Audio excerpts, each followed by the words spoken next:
Hi ನಮಸ್ತೆ ಎಲ್ರಿಗೂ ಸವಿರುಚಿಯ ಆಟ ಚಾನಲ್ಗೆ ಸ್ವಾಗತ. ಇವತ್ತು ನಾನು ಮಾಡ್ತಿರೋಂಥ ರೆಸಿಪಿ ಪನ್ನೀರಿಂದ ಮತ್ತು ಹಸಿ ಬಟಾಣಿ ಉಪಯೋಗಿಸ್ಕೊಂಡು ಒಂದು ಒಳ್ಳೆ ಗ್ರೇವಿ ಮಾಡ್ತಾ ಇದ್ದೀನಿ. ಚಪಾತಿ ಜೊತೆಗೆ, ಪೂರಿ ಜೊತೆಗೆ, ದೋಸೆ, ಇಡ್ಲಿಗೆಲ್ಲ ಸೂಪರಾಗಿರುತ್ತೆ. ಒಂದ್ಸಲಿ ತಿಂದರೆ ಪದೇ ಪದೇ ಮಾಡ್ಕೊಂಡು ತಿನ್ನಬೇಕು ಅನಿಸ್ತಾ ಇರುತ್ತೆ, ಅಷ್ಟು ಚೆನ್ನಾಗಿರುತ್ತೆ. ತುಂಬ ಸಿಂಪಲಾಗಿ ಮಾಡ್ಕೋಬೋದು. ಹೇಗೆ ಮಾಡೋದು ಅಂತ ತೋರಿಸ್ತೀನಿ. ಅದಕ್ಕೂ ಮೊದಲು ಯಾರಾದರೂ ನನ್ನ ಚಾನಲ್ ಸಬ್ಸ್ಕ್ರೈಬ್ ಮಾಡದೆ ನೋಡ್ತಾ ಇದ್ರೆ ಹಾಗೆ ಸಬ್ಸ್ಕ್ರೈಬ್ ಮಾಡ್ಕೊಂಬಿಡಿ. ಸಬ್ಸ್ಕ್ರೈಬ್ ಆದರೆ ಇನ್ಕೋತೀನಿ. ತುಂಬ ಸಿಂಪಲ್ಲಾಗಿ ಹೇಗೆ ಮಾಡೋದು ಅಂತ ತೋರಿಸ್ತೀನಿ ಬನ್ನಿ. ಮೊದಲಿಗೆ ನಾನೊಂದು ಚಿಕ್ಕ ಮಿಕ್ಸಿ ಜಾರ್ ಇಟ್ಕೊಂಡಿದ್ದೀನಿ. ಇದಕ್ಕೆ 1 ಗೆಡ್ಡೆ ಈರುಳ್ಳಿ ಕಟ್ ಮಾಡಿ ಹಾಕ್ಕೊಂಡಿದ್ದೀನಿ. 2 ಚಿಕ್ಕ ಟೊಮೆಟೊನ ಕಟ್ ಮಾಡಿ ಸೇರಿಸ್ಕೊಂಡಿದ್ದೀನಿ ಮಿಕ್ಸಿ ಜಾರ್ಗೆ. ಮತ್ತು ಒಂದು 8 ರಿಂದ 10 ಎಸಳು ಬೆಳ್ಳುಳ್ಳಿ ಇಲ್ಕು, ಬೆಳ್ಳುಳ್ಳಿ ಎಸಳುಗಳು ಹಾಕ್ಕೊಂಡಿದ್ದೀನಿ. ಮತ್ತು 1 ಇಂಚಷ್ಟು ಶುಂಠಿ, ಮತ್ತು ಒಂದು 5 ಹಸಿ ಮೆಣಸಿನ್ಕಾಯಿ, ಸ್ವಲ್ಪ ಕೊತ್ತಂಬರಿ ಸೊಪ್ಪು, ಮತ್ತು ಸ್ವಲ್ಪ ಪುದೀನ ಸೊಪ್ಪನ್ನು ಹಾಕ್ಕೊಂಡಿದ್ದೀನಿ. ಇದಿಷ್ಟು ಹಾಕ್ಕೊಂಡ್ಮೇಲೆ ಇದನ್ನ ತರ್ತರಿಯಾಗಿ ಪೇಸ್ಟ್ ಮಾಡ್ಕೊಳ್ಳೋಣ. ಇದಕ್ಕೆ ಸ್ವಲ್ಪ ನೀರನ್ನು ಹಾಕ್ಕೊಳ್ಳೋಣ.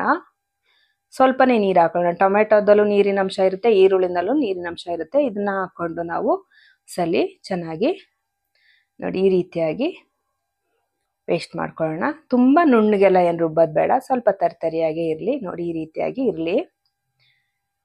ಈ ರೀತಿಯಾಗಿದ್ದರೆ ಸಾಕು. ಇವಾಗ ಇದನ್ನು ಸೈಡ್ಗೆ ಎತ್ತಿಟ್ಕೊಂಡ್ಬಿಡೋಣ. ಸ್ಟವ್ ಹಚ್ಕೊಂಡು ಒಂದು ಪ್ಯಾನ್ ಇಟ್ಕೊಳ್ಳೋಣ. ತುಂಬ ಸಿಂಪಲಾಗೆ ಮಾಡ್ಕೋಬೋದು. ಪ್ಯಾನ್ ಇಟ್ಕೊಂಡಿದ್ದೀನಿ. ಇದಕ್ಕೆ ನಾನಿವಾಗ 1-2 ಕ್ಯೂಬ್ ಅಷ್ಟು ಬೆಣ್ಣೆ ಹಾಕೋತಾ ಇದ್ದೀನಿ. ತುಪ್ಪ ಕೂಡ ಹಾಕೋಬೋದು ಅಥವಾ ಎಣ್ಣೆ ಕೂಡ ಹಾಕೋಬೋದು. ನಾನಿಲ್ಲಿ ಬೆಣ್ಣೆ ಹಾಕೊಂಡು ಮಾಡ್ತಾ ಇದ್ದೀನಿ. ಬೆಣ್ಣೆ ಕರಗ್ತಿದ್ದಾಗೇನೆ ನಾನಿಲ್ಲಿ ಸ್ವಲ್ಪ ಕರಿಬೇವಿನ ಸೊಪ್ಪನ್ನು ಹಾಕ್ಕೊಂಡಿದ್ದೀನಿ. ಮತ್ತು 1 ಗೆಡ್ಡೆ ಈರುಳ್ಳಿನ ಇಲ್ಲಿ ಕಟ್ ಮಾಡಿ ಹಾಕ್ಕೊಂಡಿದ್ದೀನಿ. ಸಣ್ಣದಾಗಿ ಕಟ್ ಮಾಡಿ ಈರುಳ್ಳಿ ಹಾಕ್ಕೊಂಡಿದ್ದೀನಿ. ಮತ್ತು ಕ್ಯಾಪ್ಸಿಕಮ್ ಹಾಕ್ಕೊಂಡಿದ್ದೀನಿ. ಎಲ್ಲ ಒಟ್ಟಿಗೆ ಹಾಕೋಬೋದು. ಮತ್ತು ಹಸಿ ಬಟಾಣಿ ಅಂದರೆ ಫ್ರೀಸ್ ಆಗಿರೋಂಥ ಹಸಿ ಬಟಾಣಿ ಕೂಡ ಹಾಕ್ಕೊಂಡಿದ್ದೀನಿ. ಬೇಗ ಬೆಂದ್ಬಿಡುತ್ತೆ. ಇವಾಗ ಇದೆಲ್ಲದನ್ನು ಹಾಕ್ಕೊಂಡ್ಮೇಲೆ ಒಂದ್ಸಲಿ ಚೆನ್ನಾಗಿ ತಿರುಗಿಸ್ಕೊಳ್ಳೋಣ. ಸ್ವಲ್ಪ ಹಸಿ ವಾಸನೆ ಹೋಗೋವರೆಗೂ ನಾವು ಇದನ್ನು ಫ್ರೈ ಮಾಡ್ಕೊಳ್ಳೋಣ. ಹಸಿ ವಾಸನೆ ಹೋಗೋವರೆಗೂ ಸ್ವಲ್ಪ ಲೈಟಾಗಿ ಈ ರೀತಿ ತಿರುಗಿಸ್ತಾ ಇದ್ರೆ ಸಾಫ್ಟ್ ಆಗುತ್ತೆ. ನೋಡಿ, ಈರುಳ್ಳಿ, ಕ್ಯಾಪ್ಸಿಕಮ್ಮು, ಹಸಿ ಬಟಾಣಿ ಮೂರನ್ನು ಕೂಡ ನಮಗೆ ಸ್ವಲ್ಪ ಸಾಫ್ಟ್ ಆಗ್ತಿದ್ದಂಗೆ ಆವಾಗಲೇ ಏನು ರುಬ್ಬಿಟ್ಕೊಂಡ್ವಿ ನಾವು ಮಸಾಲೆ, ಇದನ್ನು ಕೂಡ ನಾವು ಸೇರಿಸ್ಕೊಂಬಿಡೋಣ. ರುಬ್ಬಿಟ್ಕೊಂಡಿದ್ದ ಮಸಾಲೆನ ಸೇರಿಸ್ಬಿಟ್ಟು ಚೆನ್ನಾಗಿ ಒಂದ್ಸಲಿ ಹೊಂದ್ಕೊಳ್ಳೋ ರೀತಿ ತಿರುಗಿಸ್ಕೊಳ್ಳೋಣ. ನೋಡಿ ಈ ರೀತಿಯಾಗಿ ಚೆನ್ನಾಗಿ ಮಿಕ್ಸ್ ಮಾಡ್ಕೋಬೇಕು. ಚೆನ್ನಾಗಿ ಮಿಕ್ಸ್ ಮಾಡ್ಕೋತಾ ಇದ್ದೀನಿ. ಈ ರೀತಿ ಚೆನ್ನಾಗಿ ಮಿಕ್ಸ್ ಮಾಡ್ಕೊಂಡಾದ್ಮೇಲೆ ಇದಕ್ಕೆ ಸ್ವಲ್ಪ ಮಸಾಲೆಗಳನ್ನ ಸೇರಿಸ್ಕೊಳ್ಳೋಣ. ಮೊದಲಿಗೆ 1 ಟೇಬಲ್ ಸ್ಪೂನ್ ಅಚ್ಚ ಖಾರದ ಪುಡಿ. ನಾವು ಹಸಿಮೆಣ್ಸಿನ್ಕಾಯಿ ಎಷ್ಟು ಹಾಕಿರ್ತೀವೋ ನೋಡ್ಕೊಂಡು ಹಾಕೋಬೇಕು. ಮತ್ತು ಒಂದು ಅರ್ಧ ಟೇಬಲ್ ಸ್ಪೂನು ಧನಿಯಾ ಪೌಡ್ರು, ಅರ್ಧ ಟೇಬಲ್ ಸ್ಪೂನು ಗರಂ ಮಸಾಲ ಹಾಕ್ಕೊಂಡಿದ್ದೀನಿ. ಇದೆಲ್ಲದನ್ನು ಮನೆಯಲ್ಲೇ ಮಾಡಿಸ್ಕೊಂಡಿರೋಂಥ ಪೌಡ್ರುಗಳು. ಇದೆಲ್ಲದನ್ನು ಹಾಕ್ಕೊಂಡಾದ್ಮೇಲೆ ಮಸಾಲೆಗಳನ್ನ ಚೆನ್ನಾಗಿ ಒಂದ್ಸಲಿ ಮಿಕ್ಸ್ ಮಾಡ್ಕೊಳ್ಳೋಣ. ಈ ರೀತಿಯಾಗಿ ಚೆನ್ನಾಗಿ ಮಿಕ್ಸ್ ಮಾಡ್ಕೋಬೇಕು. ಎಲ್ಲ ಈಗೇನು ನಾವು ಬಟಾಣಿ ಎಲ್ಲ ಹಾಕಿದ್ದೀವಿ ಅದೆಲ್ಲದಕ್ಕೂ ಮಸಾಲೆ ಚೆನ್ನಾಗಿ ಹೊಂದ್ಕೋಬೇಕು. ಈ ರೀತಿಯಾಗಿ ಕುದೀತಿರ್ಬೇಕಾದ್ರೆ ಸ್ವಲ್ಪ ನೀರು ಹಾಕೊಳ್ಳೋಣ. ನಮಗೆ ಇಷ್ಟು ಗಟ್ಟಿ ಬೇಡ, ಅದರಿಂದ ಸ್ವಲ್ಪ ನೀರು ಸೇರಿಸ್ಕೊಂಡು ಬೇಯಿಸ್ಕೊಳ್ಳೋಣ. ಮಸಾಲೆ ಕೂಡ ಬೇಯಬೇಕಲ್ವ, ಅದರಿಂದ ಇನ್ನು ಸ್ವಲ್ಪ ನಾನು ಬೆಣ್ಣೆನ ಸೇರಿಸಿದ್ದೀನಿ. ಇವಾಗ ಇನ್ನು ಸ್ವಲ್ಪ ಬೆಣ್ಣೆ ಸೇರಿಸ್ಕೊಂಡು ರುಚಿ ಚೆನ್ನಾಗಿರುತ್ತೆ ಬೆಣ್ಣೆ ಹಾಕಿದ್ರೆ ಅಂತ ಇನ್ನೊಂದು ಪೀಸ್ ಬೆಣ್ಣೆ ಹಾಕ್ಕೊಂಡಿದ್ದೀನಿ. ಇವಾಗ ಚೆನ್ನಾಗಿ ಕುದೀತಾ ಇದೆ. ಇದು ಸ್ವಲ್ಪ ಹೊತ್ತು ಕುದ್ದಾದ್ಮೇಲೆ ಅಂದರೆ ಇನ್ನೊಂದು ಸ್ವಲ್ಪ ಬೇಯಬೇಕು ಅಂತ ಇರುವಾಗ ನಾವು ಪನ್ನೀರನ್ನು ಸೇರಿಸ್ಕೊಳ್ಳೋಣ. ಈ ರೀತಿಯಾಗಿ ಕುದೀತಿರ್ಬೇಕಾದ್ರೆ ಪನ್ನೀರ್ನ ಕಟ್ ಮಾಡ್ಕೊತಾ ಇದ್ದೀನಿ. ಪನ್ನೀರ್ ಕಟ್ ಮಾಡ್ಕೊಂಡು ಸೇರಿಸ್ಕೊಂಬಿಡೋಣ. ಇವಾಗ ಇದಕ್ಕೆ ನೋಡಿ ಎಷ್ಟು ಚೆನ್ನಾಗಿ ಬೆಂದಿದೆ. ಇವಾಗ ನಾನು ಪನ್ನೀರ್ ಕ್ಯೂಬ್ಗಳನ್ನ ಸೇರಿಸ್ಕೊಂಡಿದ್ದೀನಿ. ನಂದಿನಿ ಪನ್ನೀರ್ ತೊಗೊಂಡಿದ್ದೀನಿ ಇಲ್ಲಿ ನಾನು.